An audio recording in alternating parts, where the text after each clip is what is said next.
হচ্ছে প্রায় 12-13 হাজার হয়ে গেছে। এই বাংলাতেও আমরা 2000-এর মতো যাত্রা সমস্ত রাষ্ট্রবাদী, জাতীয়তাবাদী এবং সনাতনী সংগঠন, শিক্ষাবিদ, ক্লাব, প্রতিষ্ঠান, যারা দুর্গাপুজো, কালী পুজো করে, যারা মতুয়ার দল, সবাই মিলে সবাই 300-350 বেশি জল শংসাপত্র 3500 কি বলবেন? Birth certificate. হ্যাঁ, কি বলবেন? ওই পঞ্চায়েত কর্মী তৃণমূল করে, নাম গৌতম সর্দার। 2000 করে টাকা তুলেছে, কিছুই জানতো না। 2000 করে টাকা তুলেছে এবং টাকার বড় অংশ ভাগ পেয়েছে তৃণমূলের লোকের। বাংলাদেশের ছাত্র আন্দোলন দক্ষিণ 24 পরগনার ভোটার, কি বলবেন? এরকম লক্ষ লক্ষ আছে। 7 শেখ ভোট দিয়েছিল, তখন বলেননি কেন? সোদপুরে 7 শেখ 3বার ভোট দিয়েছে, আনসারুল বাংলার জঙ্গি। আরে ভাই, দুজন প্রশ্ন করলে কি আর উত্তর দেবে? দাঁড়ান। চিনাব সেতু মমতা বন্দ্যোপাধ্যায়ের মস্তিষ্ক বলছে তৃণমূল। চিনাব সেতু মমতা বন্দ্যোপাধ্যায়ের মস্তিষ্ক, চিনাব সেতু মমতা যারা বলছে তাদের রাঁচি যেতে বলুন। সোদপুরে যুবতীর ওপরে যে নির্যাতন যাকে ধরা হচ্ছে, সে তাকে তৃণমূল নেতাদের সঙ্গে দেখা গেছে। তৃণমূল নেতাদের সঙ্গে দেখা গেছে যে যুবতীর উপরে সোদপুরে নির্যাতন হচ্ছে। কি তৃণমূল মানেই তো জঙ্গিদের মদতদাতা, আশ্রয়দাতা। ফারাক্কার এমএলএ পিএফআই প্যারেডে হাঁটে। সিমির লোক হাসান আহমেদ ইমরান রাজ্যসভায় যায়। না, রাস্তায় দিয়েছে। শেখু মাকু নিপাত যা, সজল ঘোষ কলকাতায় যা করেছে ঠিক করেছে। এরা বিবেকানন্দকে মানে না, নেতাজিকে মানে না, কবিগুরুকে মানে না। এরা লেনিন মার্কসকে এদের বাবা ঠাকুরদা এসব বলে। এরা পাকিস্তানে জল বন্ধ হয়েছিল বলে মৌলালিতে কাঁদছিল। অতএব রাস্তাতেই বলেছি, আবার বলবো, সেকুলার শব্দ তুলে দেওয়া উচিত, আমার ব্যক্তিগত মত, এবং ভারতকে হিন্দু রাষ্ট্র ঘোষণা করা উচিত।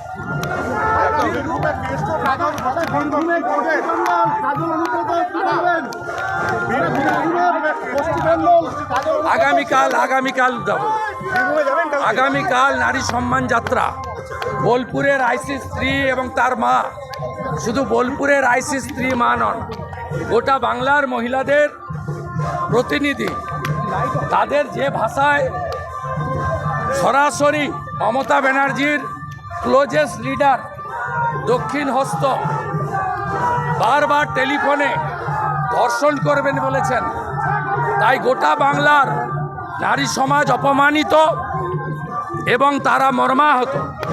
তাই আমরা কালকে হাজার হাজার মানুষ, পুরুষ, মহিলা, যুব, ছাত্র, কৃষক, শ্রমিক, রাষ্ট্রবাদী জনগণ বোলপুরের রাস্তায় আওয়াজ তুলব। মা বোনেদের সম্মান রক্ষার লড়াইতে বিজেপি অগ্রণী ভূমিকা নেবেন এবং অনুব্রত মণ্ডল যতক্ষণ না জেলে যাচ্ছে, আমাদের এই লড়াই চলবে। Thank you.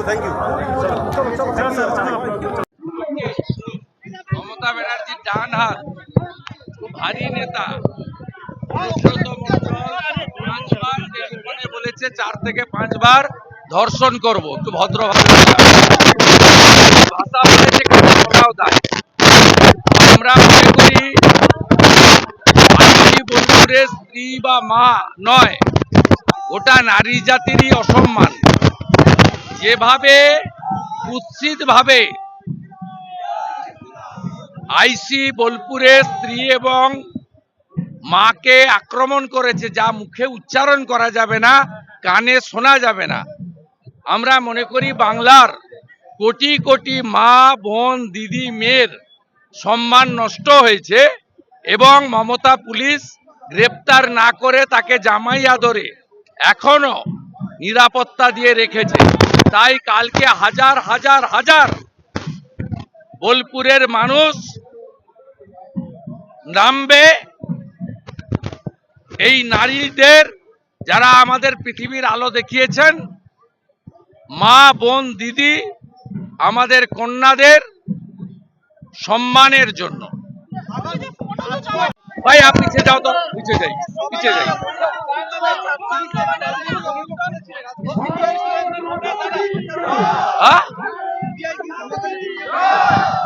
সিবিআই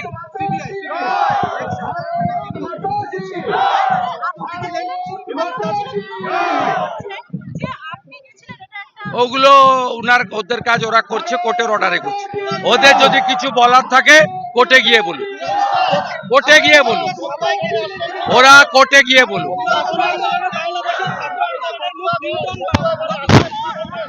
ঠাকুর হরিচাঁদ ঠাকুর, ঠাকুর গুরুচাঁদ ঠাকুরকে প্রণাম জানাই, শ্রী চৈতন্য দেবের চরণে মাথা রাখি। এটা সনাতনীদের জায়গা। আজকে কাছেই যশোরের অভয়নগরে মতুয়াদের বাড়ি পুড়িয়েছে, বৈষ্ণবদের বাড়ি পুড়িয়েছে। তাই সমস্ত সনাতনীদের বলবো, জাতপাতের ঊর্ধ্বে উঠে সনাতনী ঐক্য গড়ে তুলুন এবং মুসলিম লীগ তৃণমূলকে বয়কট করুন। পাকিস্তানের ধ্বংস চাই, পাকিস্তানের ধ্বংস চাই।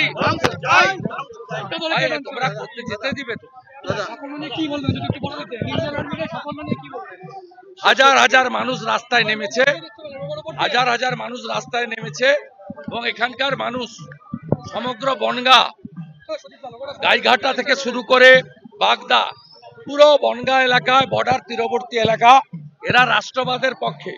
মোদিজিকে এই এলাকা দুহাত ভরে 19 সাল থেকে ভোট দিয়ে আসছে এবং তারা নরেন্দ্র মোদীজির এই লড়াইকে তারা দুহাত ভরে সমর্থন করেন এবং তারা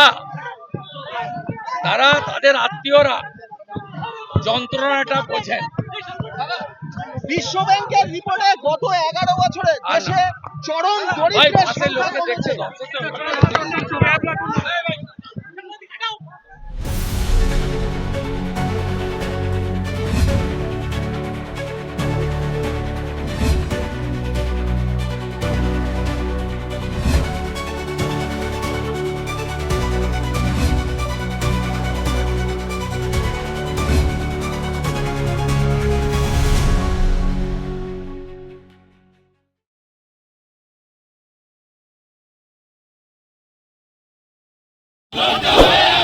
পাকিস্তানের ধ্বংস চাই, পাকিস্তানের ধ্বংস চাই, ইসলামিক সন্ত্রাসের বিরুদ্ধে, ইসলামিক সন্ত্রাসের বিরুদ্ধে। দাদা এবার ধরি একটু, একদম শেষ, একদম শেষ।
সরকারি দলে যোগ থাকে তখন আবার তাকে ধরতে গেলে অন্য কোনো পরমাণু সে আবার ফোন করে এই ধরনের অশ্রাব্য গালিগালাজ করবে।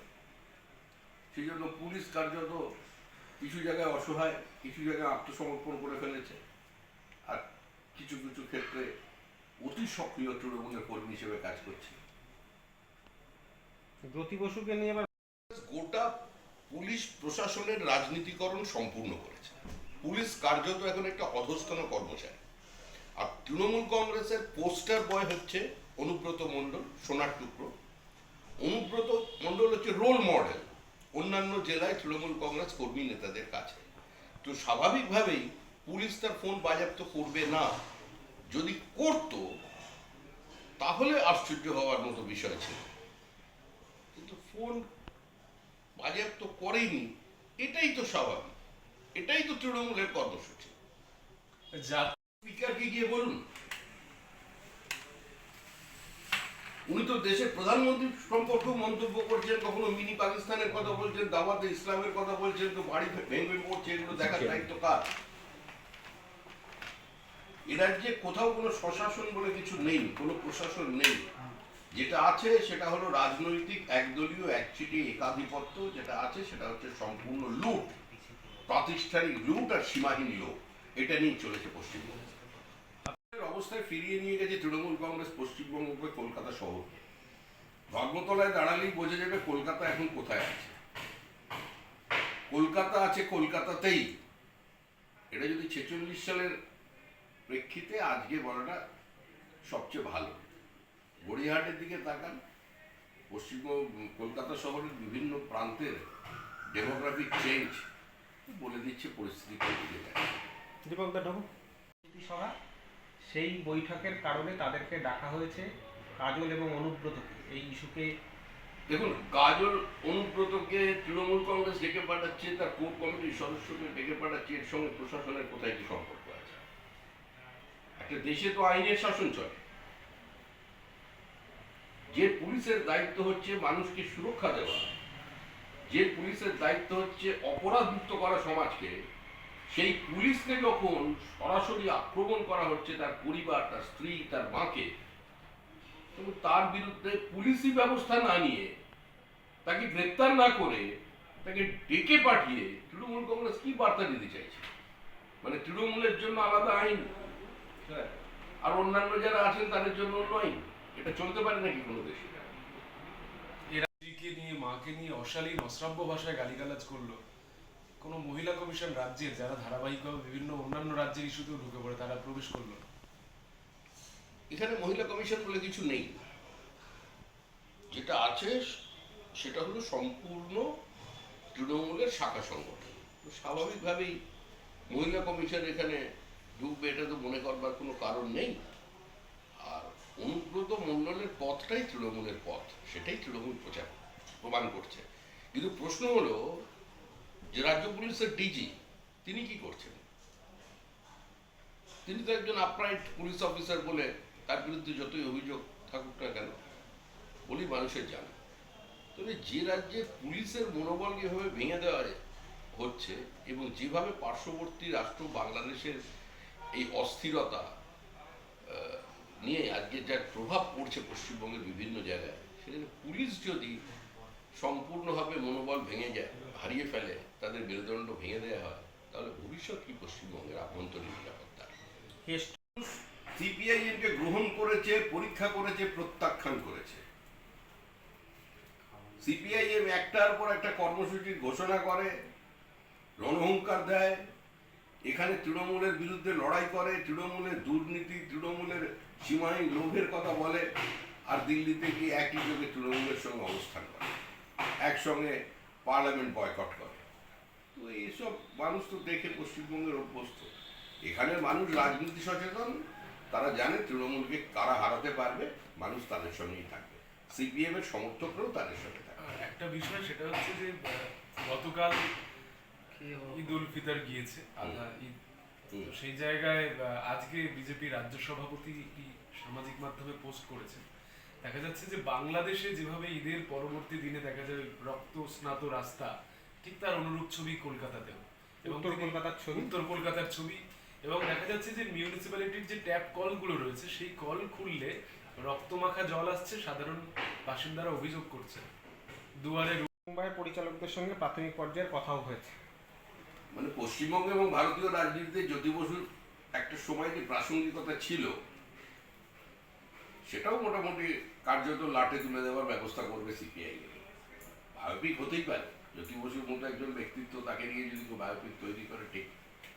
কিন্তু বর্তমানে সিপিএম যে রাস্তায় হেঁটেছে, তৃণমূলের সঙ্গে একযোগে এক পথে হেঁটে পশ্চিমবঙ্গটাকে পশ্চিম পাকিস্তান বানানোর লক্ষ্যে এগিয়ে চলেছে, বিভিন্ন সময় দেশের সেনাবাহিনী সম্পর্কে প্রশ্ন তুলছে।